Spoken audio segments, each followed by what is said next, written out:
UP TET के प्राण श्रृंखला में आपका पुनः स्वागत है, जहां हम यूपी टेट 2017 में आए हुए पर्यावरण से संबंधित 30 महत्वपूर्ण क्वेश्चनों को देखेंगे। तो चलते हैं पहले प्रश्न पे कि हमारा आज का पहला प्रश्न है, गिर शेर परियोजना अवस्थित है। तो हम इसको पहले भी बता चुके हैं कि गिरी नेशनल पार्क या गिर नेशनल पार्क हमारा गुजरात में है और उसी नेशनल पार्क में गिर शेर परियोजना चलाई जाती है। तो इसका होगा गिर शेर परियोजना अवस्थित है कहाँ? गुजरात में, महाराष्ट्र में, उत्तर प्रदेश में, मध्य प्रदेश में। तो कहाँ होगा? गुजरात में गिर शेर परियोजना चलाई जा रही है।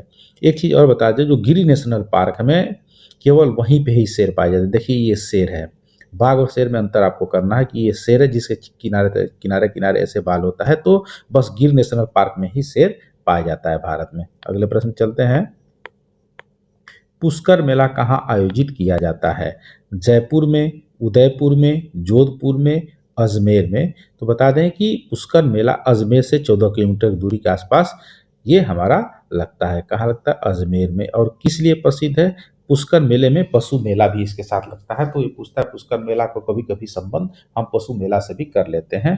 और पुष्कर मेला कहाँ है? राजस्थान के अजमेर के पास लगता है। तो इसका उत्तर हमारा डी होगा। आगे चलते हैं, निम्नलिखित पराबैंगनी किरणों में से कौन सा अधिक हानिकारक है? मैंने बताया था कि पराबैंगनी किरणें जो होती हैं ये हमारे शरीर के लिए बहुत नुकसानदायक होती हैं। जैसे चर्म रोग होता है, आंख भी अंधापन हो जाता है। और इस पराबैंगनी किरणों को ओजोन जो परत होती है पृथ्वी में, पृथ्वी के ऊपर समताप मंडल में, देखिए क्षोभ मंडल है नीचे और ये समताप मंडल है, और इसमें जो ओजोन परत होती है पराबैंगनी किरणों को रोक देती है। लेकिन पराबैंगनी किरणें भी अनेक प्रकार की होती हैं, जिसमें एक होता है अल्ट्रावायलेट ए, अल्ट्रावायलेट बी और अल्ट्रावायलेट सी। इसमें पूछ रहा है कौन सी अल्ट्रावायलेट मीन्स पराबैंगनी, कौन सी अल्ट्रावायलेट किरण होती है जो सबसे अधिक खतरनाक होती है? तो इसका उत्तर होगा अल्ट्रावायलेट सी जो होती है सबसे अधिक खतरनाक होती है। और अल्ट्रावायलेट सी को पराबैंगनी किरणें, जो अल्ट्रावायलेट सी यानी पराबैंगनी किरणें हैं, उसको ओजोन परत पूर्ण रूप से वापस कर देती है। यानी अल्ट्रावायलेट सी यानी पराबैंगनी किरणें सी जो होती है पृथ्वी पे एकदम से नहीं आ पाती है। ये भी पूछ सकता है। आगे चलते हैं हम लोग, तिब्बत की सांगपो नदी भारत में किस नाम से जानी जाती है? ये एकदम महत्वपूर्ण क्वेश्चन है। आपको बता दें कि जो तिब्बत तिब्बत ये देखिए यहाँ पे है, यहाँ से चीन में एक मानसरोवर झील है, इसी के पास से एक नदी निकलती है सांगपो नदी। देखिए ये जैसे नदी निकल रही है, और इसी सांगपो नदी को जब ये अरुणाचल प्रदेश, देखिए ये पर अरुणाचल प्रदेश है, जब ये अरुणाचल प्रदेश में आती है तो इसको दिहांग बोलते हैं। और यही दिहांग नदी जब असम में आती है तो ब्रह्मपुत्र नदी बोलते हैं। यानी सांगपो नदी को भारत में जो असम में ब्रह्मपुत्र बोला जाता है वही ब्रह्मपुत्र ही बोला जाता है। देखिए तो ब्रह्मपुत्र नदी का अलग अलग नाम है, जैसे चीन में इसको सांगपो बोलते हैं, जहाँ अरुणाचल प्रदेश में भारत में आ गई तो दिहांग बोलते हैं। यही नदी अगर आगे बढ़ते हुए असम में आ गई तो ब्रह्मपुत्र बोलते हैं। और यही ब्रह्मपुत्र नदी जब आगे बढ़ती है बांग्लादेश में जाती है तो इसको जमुना बोलते हैं। देखिए यहाँ पे जमुना, एक ही नदी का चार नाम हो गया। और इधर से हमारी गंगा आती है, ऐसे गंगा नदी आ रही है, और गंगा नदी जब आती है तो ये इससे मिल जाती है, ब्रह्मपुत्र नदी से मिल जाती है। लेकिन गंगा नदी जब बांग्लादेश में प्रवेश प्रवेश करती है तो इसको पद्मा बोला जाता है। और पद्मा और ब्रह्मपुत्र नदी जिसको जमुना बोला जाता है, दोनों जब आपस में मिलती हैं तो इनको मेघना बोलते हैं। और मेघना नदी ही बनकर ये कहाँ मिल जाती है? बंगाल की खाड़ी में मिल जाती है। तो इतनी चीजें हो गया। तो इसका उत्तर होगा तिब्बत की सांगपो नदी भारत में किस नाम से जानी जाती है? तो ब्रह्मपुत्र के नाम से जानी जाती है। आगे चलते हैं अगले क्वेश्चन पे, संविधान सभा ने राष्ट्रीय गान को कब अपनाया? यानी राष्ट्रगान हमारा क्या है? जनगण मन है। इसको कब अपनाया गया था? 20 जनवरी 1950 को, 24 जनवरी 1950 को, 21 मई 1949 को, या 13 नवंबर 1949 को? तो बता दें 24 जनवरी 1950 को राष्ट्रगान यानी जनगण मन और राष्ट्रगीत वंदे मातरम दोनों को अपनाया गया था। यानी 24 जनवरी 1950 को दोनों अपना गया है। ये भी पूछता है कभी कभी कि राष्ट्रगान कांग्रेस के किस अधिवेशन में प्रथम बार गाया गया था? तो इसका उत्तर होगा 1911 को राष्ट्रीय कांग्रेस के कलकत्ता अधिवेशन में प्रथम बार राष्ट्रगान को गाया गया था, जो 52 सेकेंड का समय लगता है। अगले क्वेश्चन पे हम लोग चलेंगे। WWF से आशय क्या है? इसको मैं कई बार बता चुका हूं। देखते हैं क्या है। World wide fund, world war fund, world wild life fund या वर्ल्ड वाच फंड। तो इसका उत्तर होगा वर्ल्ड वाइल्ड लाइफ फंड होगा। WWF क्या है? एक संस्था है जिसकी स्थापना कब हुई थी? 1961 में हुई थी। WWF की स्थापना कब हुई है? 1961 में हमारी हुई है। और ये IUCN international union for conservation of nature जो होता है उसकी एक सहायक संस्था है। इसका मुख्यालय कहाँ है? स्विट्जरलैंड के ग्लैंड में है। यानी एक ग्लैंड एक जगह है स्विट्जरलैंड में, वहीं पे इसका मुख्यालय है। आगे चलते हैं। आर्सेनिक द्वारा जल प्रदूषण सर्वाधिक है। मतलब आर्सेनिक जल प्रदूषण मतलब जल में कहाँ सबसे अधिक मात्रा पाई जाती है? भूमिगत जल में। उत्तर प्रदेश में, मध्य प्रदेश में, बिहार में, पश्चिम बंगाल में। तो इसका उत्तर होगा पश्चिम बंगाल में आर्सेनिक का जल प्रदूषण ज़्यादा पाया जाता है। अब तो धीरे धीरे ये बिहार उत्तर प्रदेश तक भी आ गया है, लेकिन इसका उत्तर पश्चिम बंगाल में सबसे ज़्यादा है। ये तो उत्तर डी होगा। अगला चलते हैं। भारत में निम्नलिखित में से कौन सी एजेंसी मुख्य रूप से प्रदूषण के मापन से संबंधित है? तो जहां प्रदूषण दिखेगा प्रदूषण से मापन संबंधित हो जाएगी। ग्रीन ट्रिब्यूनल, केंद्रीय प्रदूषण नियंत्रण बोर्ड, केंद्रीय जल आयोग, सर्वे ऑफ इंडिया। तो यहाँ केंद्रीय प्रदूषण बोर्ड में दिख रहा है, तो इसका उत्तर हमारा बी होगा। 8 का हमारा बी। आगे चलते हैं। कोटोपैक्सी एक जागृत ज्वालामुखी है जो अवस्थित है। ज्वालामुखी तो सब लोग जानते हैं, एक सुषुप्त ज्वालामुखी होती है, एक जागृत ज्वालामुखी होती है, एक मृत ज्वालामुखी है। तो ये जागृत ज्वालामुखी मतलब ऐसी ज्वालामुखी जो अभी उसमें से लावा ऐसे ऐसे करके निकल रहा है। तो पूछ रहा है कि कोटोपैक्सी क्या है? सिसिली तो इटली में है, हवाईयन में, ये अमेरिका के द्वीप है, एंडीज और रॉकी। ये एंडीज क्या होता है? दक्षिणी अमेरिका में है और रॉकी उत्तरी अमेरिका में है। तो कोटोपैक्सी हमारा एंडीज पर्वत श्रृंखला में है। एंडीज पर्वत श्रृंखला में जैसे ही हमारा ये अमेरिका हो गया यहाँ से, और यहाँ पे साउथ अमेरिका ऐसे हो गया, ऐसे साउथ अमेरिका के हिस्से में इक्वेडोर एक देश है। इक्वेडोर देश में एंडीज पर्वत ऐसे लंबा है और इक्वेडोर देश में ही एक कोटोपैक्सी ज्वालामुखी है। तो ये एंडीज पर्वत में भी हो सकता है या इक्वेडोर देश में भी हो सकता है। दोनों पूछेगा तो दोनों को लगा सकते हैं हम लोग। आगे देखते हैं। निम्नलिखित में से कौन सा जैव मंडल का अजैविक घटक नहीं है? अजैविक घटक नहीं है यानी कौन सा? जैविक घटक। अजैविक घटक नहीं होने का मतलब जैविक घटक है। तो आपको बता दें, जो चीज जिंदा है वो जैविक है, और जो जिंदा चीजों को प्रभावित करती हैं लेकिन उसके अंदर जीवन नहीं है वो अजैविक घटक होती हैं। ये समझने के लिए इसकी कोई परिभाषा नहीं है जैविक अजैविक घटक। मतलब पूछ रहा है कि जैविक घटक नहीं यानी वो कौन सा है? जैविक है। प्रोटीन तो ये हमारा अजैविक होगा, तो ये तो होगा नहीं। मृदा ये भी अजैविक है। फास्फोरस ये भी अजैविक, तो इसका उत्तर होगा कवक। ये हमारा जैविक घटक है यानी अजैविक घटक नहीं है। चलते हैं अगले क्वेश्चन पे। घास भूमि क्षेत्र के परितंत्र की खास श्रृंखला में सबसे उच्च स्तर के उपभोक्ता होते हैं। मैंने खास श्रृंखला कई प्रश्नों में बताई है कि खास श्रृंखला होती है, सबसे नीचे घास होता है, घास को खाने वाले जीव उसके ऊपर होते हैं, उसके बाद छोटे मांसाहारी, उसके बाद सबसे जो सबको खाते हैं वो सर्व मांसाहारी होते हैं। तो पूछ रहा है कि सबसे ऊपर क्या होगा? तो सीधी सीधी बात है, यहाँ पे मांसाहारी होगा। तो इसका उत्तर क्या है? शाकाहारी, मांसाहारी, जीवाणु, मांसाहारी, शाकाहारी। तो इसका उत्तर होगा हमारा मांसाहारी। इस प्रश्न को कई बार बता चुका हूं। यानी ऊपर सबसे कौन होगा? शेर होगा या मोर होगा? तो खास श्रृंखला में सबसे ऊपर क्या होगा? मांसाहारी हमारे होते हैं। आगे चलते हैं।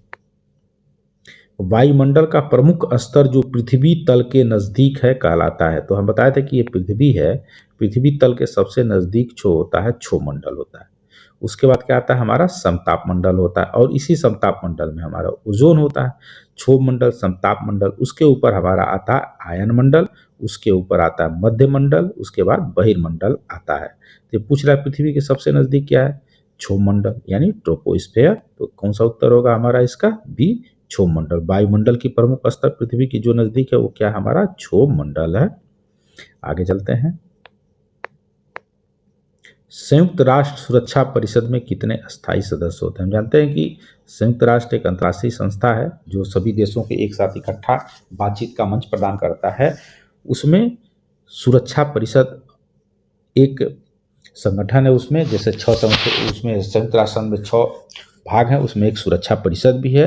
तो सुरक्षा परिषद में पूछ रहा है कौन अस्थायी सदस्य और कौन अस्थायी सदस्य नहीं। तो सुरक्षा परिषद में अस्थायी सदस्यों की संख्या पूछ रहा है 3, 4, 5 है। तो इसका अस्थायी सदस्य जो होते हैं सुरक्षा परिषद में हमारे 5 हैं। कौन कौन है?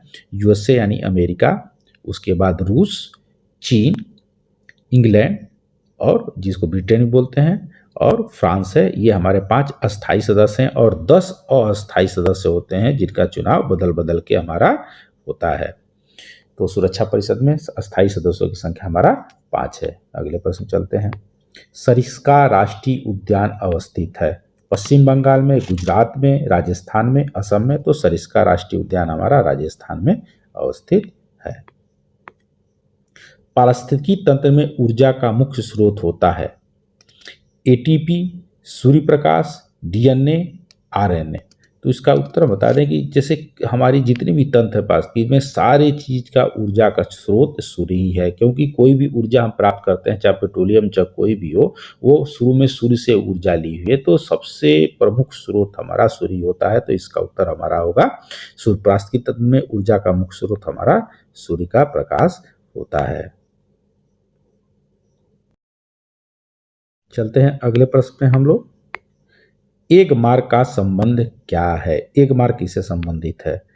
गुणवत्ता से, पैकेजिंग से, संसाधन से, उत्पादन से। तो बता दें कि इसका संबंध गुणवत्ता से है, यानी जिस खाद्य पदार्थों या उससे संबंधित कोई कृषि या खाद्य पदार्थ है उसमें अगर एक मार्ग, देखिए एक मार्ग लगा हुआ है तो इसका मतलब कि वो प्रमाणित है, वो गुणवत्ता पूर्ण है। तो एक मार्ग का संबंध हमारी गुणवत्ता से होता है। और किस पे होता है? कृषि या खाद्य उत्पाद पदार्थों पे ये हमारा लगाया जाता है। अगला प्रश्न है, गंगा नदी निकलती है, ये एक महत्वपूर्ण क्वेश्चन है, इसको थोड़ा समझाएंगे, समय देंगे। अरावली श्रेणी से, लद्दाख श्रेणी से, गंगोत्री ग्लेशियर से, मिलाम ग्लेशियर से। तो इसका उत्तर होगा गंगोत्री ग्लेशियर से। तो अब थोड़ा सा समझा दें।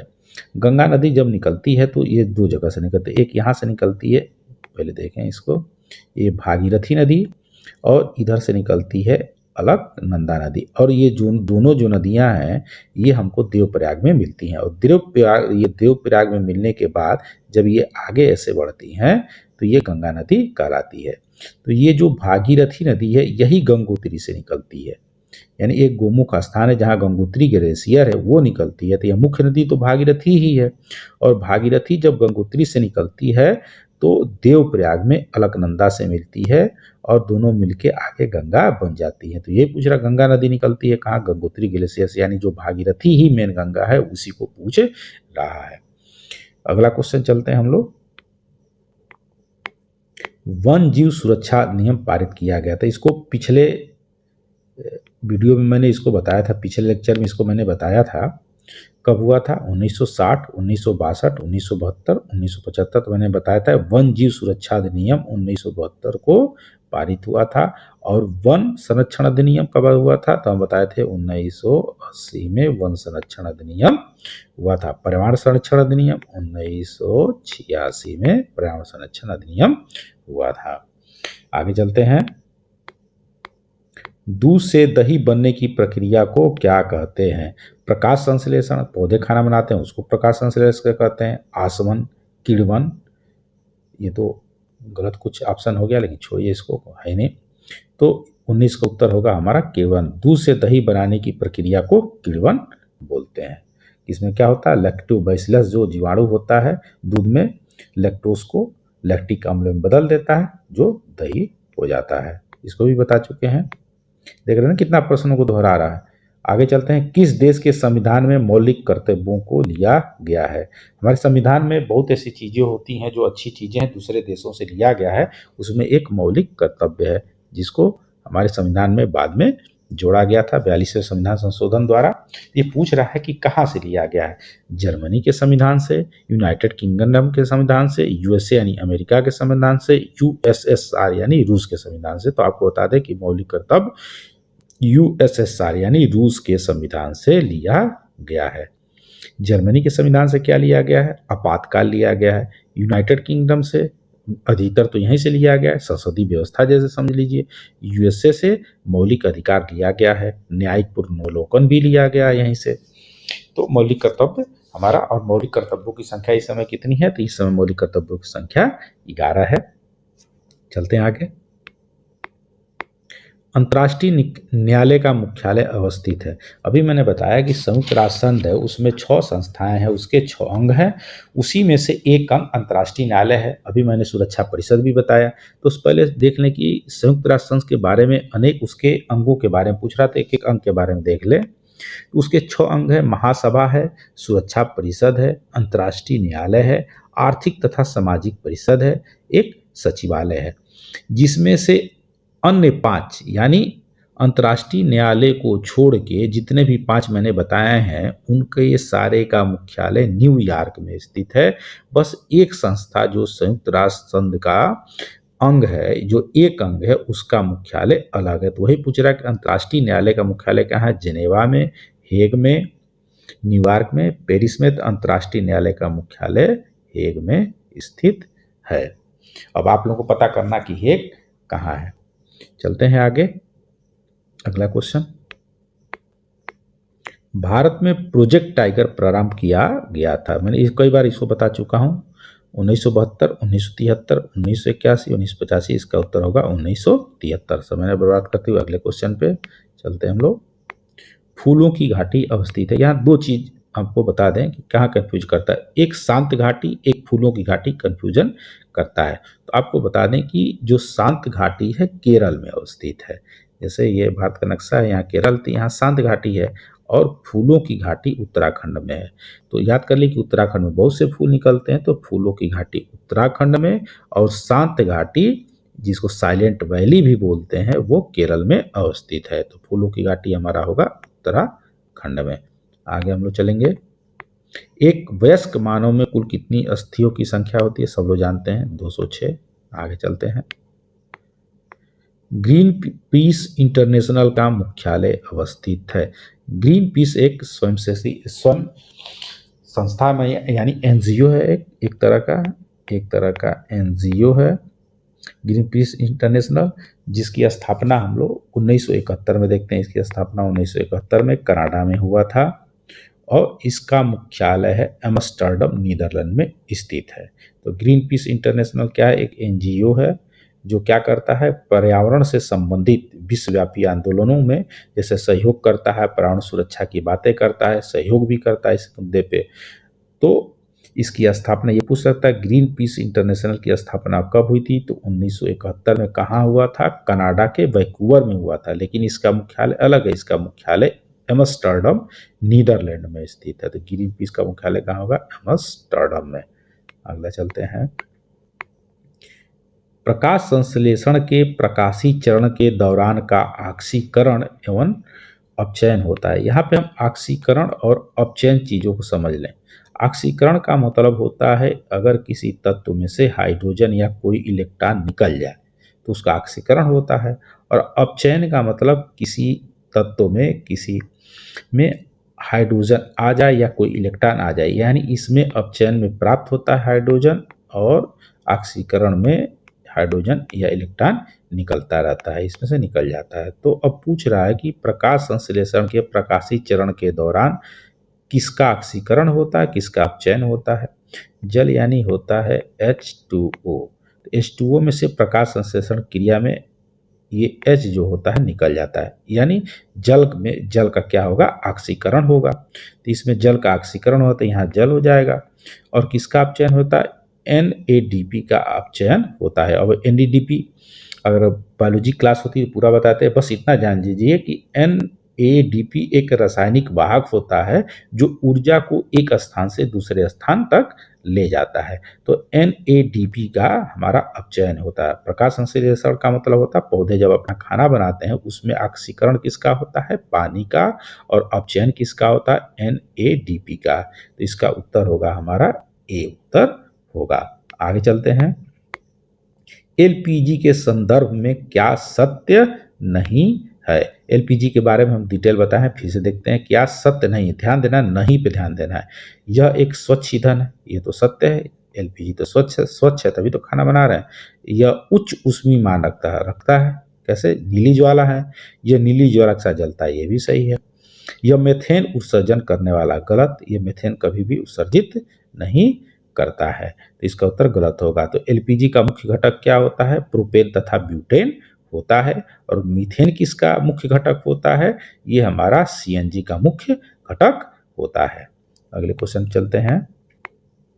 प्रजातियों की उत्पत्ति एक रचना है, अरस्तु की, चार्ल्स डार्विन की, मेंडल की या रॉबर्ट हुक की? तो इसका होगा चार्ल्स डार्विन की। अगले क्वेश्चन चलते हैं। मकर रेखा है, पृथ्वी बता चुके हैं कि ये पृथ्वी हमारा है, ये भूमध्य रेखा है, ऊपर कर्क रेखा है, ये मकर रेखा है। भूमध्य रेखा 0 अक्षांश पे होती है, ये 23.5 पे ऊपर नॉर्थ में, और ये 23.5 नॉर्थ साउथ में होता है। तो ये पूछ रहा है कि मकर क्या क्या है, तो 23.5 तो सब है, नॉर्थ है कि साउथ है, तो 23.5 साउथ होगा। तो इसका उत्तर हमारा होगा सी, 23.5 डिग्री साउथ यानी दक्षिण को मकर रेखा हम कहते हैं, और 23.5 डिग्री नॉर्थ यानी उत्तर को हम लोग कर्क रेखा कहते हैं। तो ये कर्क रेखा हो जाएगी, ये मकर रेखा हो जाएगी। आगे चलते हैं। ध्रुव तारा कहा जाता है, ध्रुव तारा कहाँ होता है? उत्तर में होता है, तो उत्तरी तारे को ही ध्रुव तारा कहा जाएगा। इस प्रकार हम देख रहे हैं कि धीरे धीरे क्वेश्चनों को कितना दोहरा रहा है। अगर क्वेश्चनों को व्याख्यात्मक अगर हम हल कर लें तो निश्चित रूप से हमको सहायता आगे के क्वेश्चनों में मिल रही है। इसके साथ आज का हमारा चैप्टर खत्म होता है, फिर अगले वीडियो में।